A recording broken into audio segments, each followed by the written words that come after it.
Olá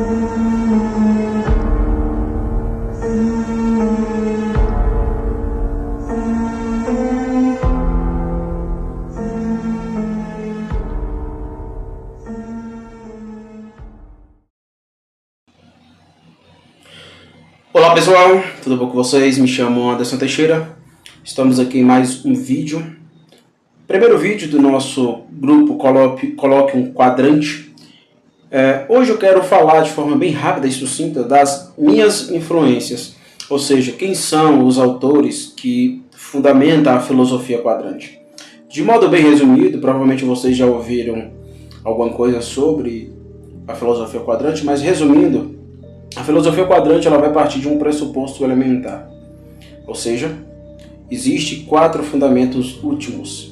Eu vou usar aqui o quadrante em 3 aspectos. Primeiro aspecto axiomático. Segundo aspecto metodológico. Terceiro aspecto de quadrantização. E a quadratização enquanto metafilosofia introdutória. São 3 aspectos a quais eu faço uso da filosofia quadrante. Então, o quadrante, para quem não sabe, é um axioma. O que é um axioma, Anderson? Axioma, axios, vem de valor. Um valor ele não necessita de demonstração, ele é a priori, ou seja, um a priori ele é mostrativo, na primeira. Não precisa ser demonstrado porque já está dado, já está aí, não precisa de demonstração. Então, quando a gente fala de quadrante, já falamos justamente desse ponto elementar. Existe um quadrante, existe 4 princípios últimos que permeia tudo aquilo que nós conhecemos. Sabemos que existe o primeiro princípio, que é um absoluto, e todo ser humano, para usar aqui o quadrante enquanto metodologia quadrantizante, né? Porque todos nós possuímos um absoluto. Então, o primeiro princípio diz respeito ao ponto elementar absoluto, princípio divinitatis, princípio divinatório. Todo ser humano, gente, possui um absoluto. Todo ser humano possui um primeiro princípio. É impossível alguém não tê-lo. Haverá de tê-lo.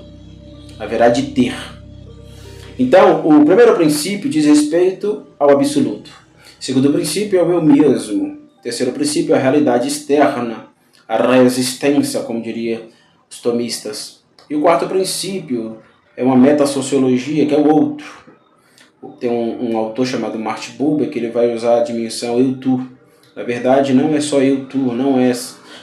Ele acerta, porém, existe aí um terceiro ponto, que é a dimensão dos tus. Aquilo que eu vou chamar na filosofia quadrante de tus multiplicam. Então veja bem, quando nós falamos de filosofia quadrante, falamos de axioma. São valores últimos mostrativos que não necessitam de demonstração. E são valores últimos, enquanto axiomática, apodítico. É irrefutável. É como diria o professor Olavo, recai aqui no discurso lógico-analítico. É uma necessidade apodítica. O quadrante é isso. Dito isso, quando nós analisamos o quadrante, analisamos que existem as influências. É impossível alguém pensar com a própria cabeça. É até idiotice se alguém diz, eu penso com a minha própria cabeça, tenho as minhas próprias ideias, no sentido de pregar uma espécie de princípio de autonomia. Isso é um erro. A pessoa que diz isso, ele é, na verdade, burro. Ninguém pensa com a própria cabeça. Estamos, como diria o Goethe, colocando sangue na veia dos nossos mortos, os meus mortos favoritos, os meus mortos amigos, os meus mortos prediletos. Isso é a grande verdade. Quando nós observamos o pensamento filosófico, nós vamos encontrar aí a grande conversação filosófica no sentido macro relevante e vamos tentar entrar aí nessa grande conversação. Claro, é difícil, requer anos e anos estudando para a gente começar a sentar à mesa e conversar com os grandes filósofos da humanidade. Mas é totalmente possível se a gente não pular etapas, fazer o dever de casa, que muitos têm pulado etapas. Por exemplo, eu tenho 15 anos, vou fazer 14 para 15 anos, estudando filosofia, especial metafísica. Então, eu não comecei hoje, já tenho tempo estudando isso. E eu vejo que muita gente vai estudar filosofia de modo apressado, de modo fast food, é uma espécie de fast food, né? Isso é um erro. Não caia nesse erro. Não caia nesse erro. Então, dito isso, o quadrante ele não nasceu do nada, não nasceu do meu princípio autônomo, como diria o Kant, né, da minha maioridade autônoma. Não. Muito pelo contrário, o quadrante nasceu dos autores que me influenciam. Claro, gente, vai haver outros autores, até porque, seguindo aí a tradição brasileira, que bebe de tudo e faz uma salada, né?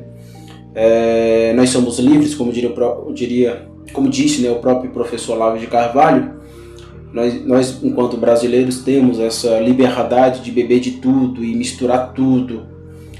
Só nós aqui no Brasil temos isso. Isso é uma dádiva, uma bênção intelectiva. Então, vai haver outros autores que eu vou beber, mas não de modo tão profundo como esses autores que eu coloquei aqui. O que eu chamo de filosofia quadrante está agora em uma construção fundamentativa. O que isso significa? Que significa que daqui a alguns anos essa obra vai estar pronta, e quando alguém me perguntar, me mostre por que a filosofia quadrante está correta, eu terei todos os livros escritos. Você já pode observar aí nesse pequeno texto que eu escrevi no meu blog, Coloque um Quadrante, são 10 volumes. 10 volumes. Então, o primeiro volume a qual vocês têm acesso é o volume 1, Filosofia Quadrante, volume 1. A Filosofia Quadrante, volume 1, parte dos pressupostos do filósofo Herman Doiver. Quem foi Herman Doiver? Foi um filósofo holandês que desenvolveu uma filosofia que ele batizou de filosofia cosmonômica. Cosmo, você já entende o cosmo, o macrocosmo, né? O próprio termo já é autoexplicativo. Nômico vem de norma, nomos, lei, norma, ordem, uma filosofia da ordem. Tanto que muitos vão dizer que a filosofia cosmonômica é a filosofia da ideia de lei. E o Herman Doiver é um filósofo elementar que adentra na grande tradição filosófica, na minha opinião, no campo metafísico. Apesar de que o Doiver ele odiava o termo metafísica. E eu não concordo com ele. Eu vou demonstrar aqui algumas críticas que eu tenho ao Doiver em relação, por exemplo, ao pensamento católico. Já deixando claro aqui que a maioria da galera que me acompanha é católica. 80% é católico. Eu sou protestante, mas eu tenho que deixar isso claro. 80% do meu público é católico. Isso demonstra muita coisa. Ou seja, onde está a intelectualidade, onde estão as pessoas interessadas pelos grandes problemas do espírito no meio protestante. Então esse é um ponto a ser colocado aí para os protestantes. Enfim, então, quando nós observamos a filosofia quadrante, temos aí o Doiver, com a filosofia cosmonômica, com a filosofia da ideia de lei. E no meu livro eu vou trabalhar justamente o pensamento cosmonômico, claro, em diálogo aí ao modo quadrante e em diálogo com outros autores, como por exemplo, Mário Ferreira dos Santos. O segundo autor é o Régis Jolivet, que é considerado por muitos como neotomista. Para quem não sabe, o Régis Jolivet ele foi... o livro dele, Curso de Filosofia, foi usado como um livro base para a formação dos padres no século passado aqui no Brasil. Então os padres estudavam muito o Régis Jolivet. Régis Jolivet sumiu. Eu já mandei vários e-mails para a editora que tem os direitos desse livro e a editora está nem aí. Acredito que as editoras católicas deveriam comprar os direitos para publicar novamente o grande Régis Jolivet. A editora AGI. A editora, acredito que nem existe mais. E eu acredito que, se existe, mudou de nome. Eu já mandei e-mail para essa editora faz alguns anos, nem sei se existe mais, e ela nunca me respondeu. Enfim, então eu sempre estou enchendo o saco para eles publicarem uma nova edição desse livro, Curso de Filosofia. Então, o Régis Jolivet é o autor que me introduziu ao mundo tomista. Então, tudo aquilo que eu aprendi de tomismo foi por meio do Régis Jolivet. É claro que eu vou ir até os autores primeiros, ou seja, se ele fala de São Tomás de Aquino, significa que eu tenho que ir e ler São Tomás de Aquino. Se ele fala de determinados autores, tomistas, São Boaventura, Dos Scott, Soares, eu tenho que ir na fonte. Então eu vou na fonte. Isso não significa que eu vou ficar preso ao Régis Jolivet, não. Mas ele foi o autor que me introduziu a esse campo. Então, Herman Doiver e Régis Jolivet. Esses dois livros já estão escritos, além do terceiro aí. Quando eu escrevi esse pequeno texto aí, mostrando as bases fundamentativas da filosofia quadrante, só estava escrito o volume 1 e o volume 2. Mas o volume 3 já está escrito, também sairá em e-book e, claro, em livro físico, em texto físico. Então, Filosofia Quadrante, volume 1, Hermann Dover, volume 2, Regis Jolivet. O volume 3 vai partir de João Calvino. Por que João Calvino é importante?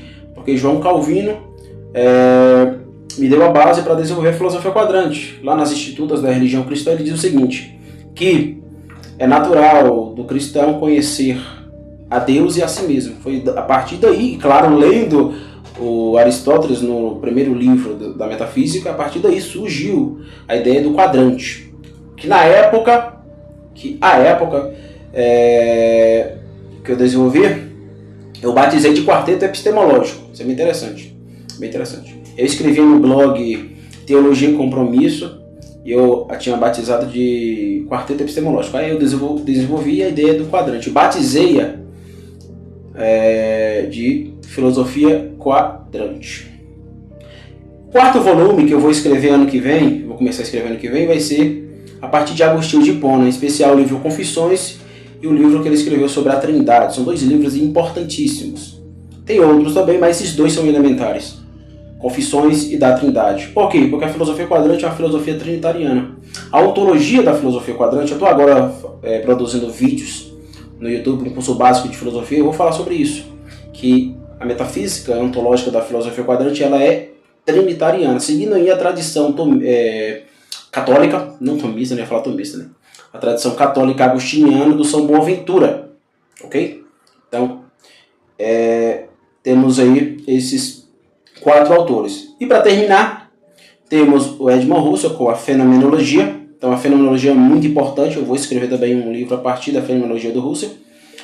E 2 autores aí importantes, Abraham Kuyper e Zygmunt Bauman. Kuyper também vem na pegada do Doiver, é um neocalvinista holandês, faz ali parte da tradição doiverdiana, ou o Doiver faz parte, né, da tradição kuiperiana.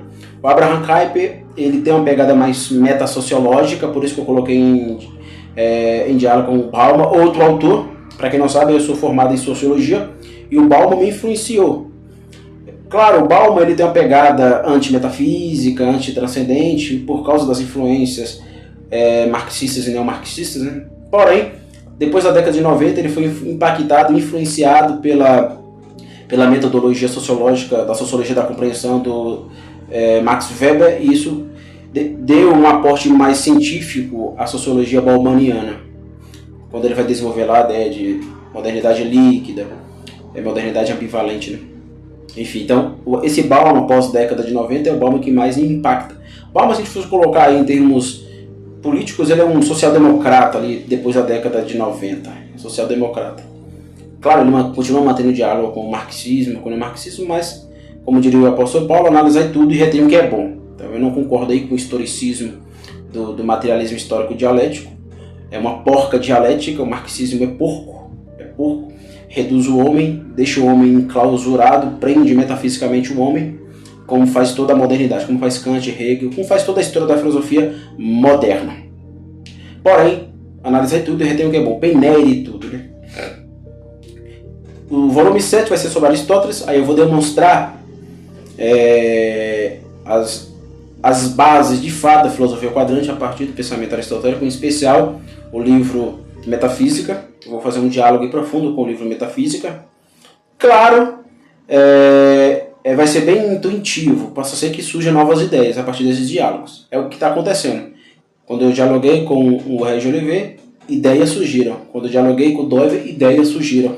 Quando eu dialoguei com o João Calvino, ideias surgiram. Então possa ser que novas ideias surjam aí no campo da epistemologia, da moral, da lógica,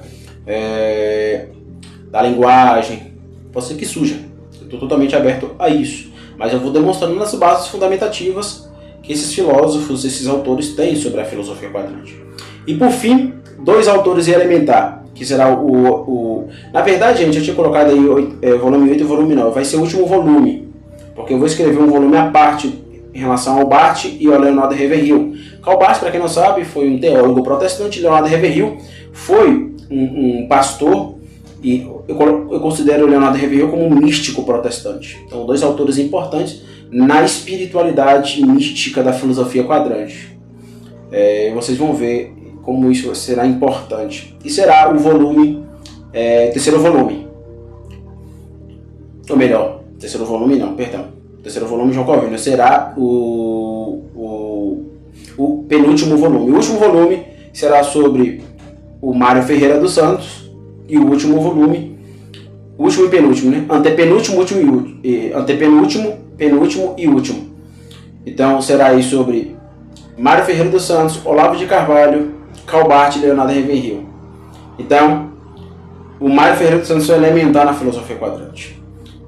O Olavo de Carvalho também é elementar na filosofia quadrante. Em especial o Olavo fenomenólogo.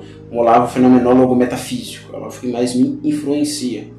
Então, eu vou demonstrar aí posteriormente como a obra desses autores são importantes para mim. Então, serão aí 10 volumes. Esses 10 volumes, se for reunir em um volume só, vai dar aí praticamente umas 3.000, 4.000 páginas. Eu estava fazendo a soma, será isso? Será isso? Só esses 3 volumes aí já deu 900 páginas. E eu tenho muita coisa para falar em relação a Agostinho, muita coisa para falar em relação a Edmund Husserl. Então, serão isso, no mínimo, essa fase fundamentativa, 3.000 páginas escritas ao meu modo filosófico. Né? Só que não para por aí. Eu pretendo escrever também, eu coloquei embaixo, filosofia quadrante na história das ideias. Quadrantizando os filósofos nas 4 épocas. Será a minha história da filosofia. Vou escrever um livro também sobre esse assunto. Também já publiquei um livro chamado Zigue-Zague Epistemológico. Eu tirei o hífen aí porque eu acredito que zigue-zague sem o hífen fica mais palatável esteticamente. Dane-se aqui a gramática.